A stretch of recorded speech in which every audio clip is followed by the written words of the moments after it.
যুগান্তকারী আবিষ্কার বাঙালির। এবারে ডায়াবেটিস মুক্ত হতে চলেছে গোটা বিশ্বজুড়ে আশার আলো দেখছেন অগণিত ডায়াবেটিস রোগী।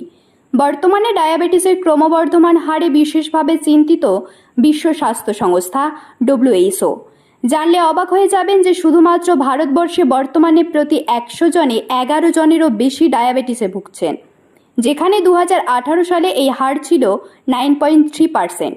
বিশেষ করে টাইপ 2 ডায়াবেটিস ভয়ঙ্কর, যা দীর্ঘমেয়াদী পেরিফেরাল আর্টারিয়াল ডিজিজ, যা নিউরোপ্যাথি এবং হৃদরোগের মতো জটিলতার সৃষ্টি করে।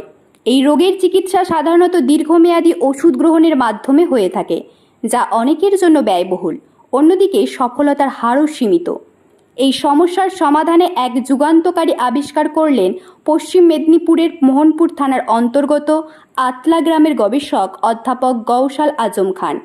বর্তমানে যিনি সৌদি আরবের কিং ফয়সল বিশ্ববিদ্যালয়ে অধ্যাপক হিসেবে কর্মরত।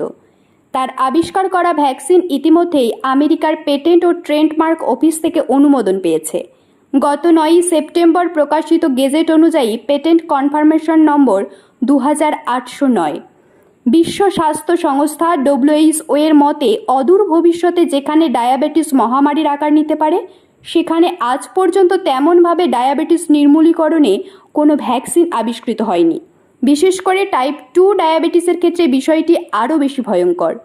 এখনও পর্যন্ত টাইপ 2 ডায়াবেটিসের কোনো কার্যকারী ভ্যাকসিন উদ্ভাবন হয়নি। অধ্যাপক গৌসালের এই উদ্ভাবন ডায়াবেটিস রোগীদের জন্য এক নতুন দিগন্ত উন্মোচিত হলো বলে মনে করছেন অনেকে।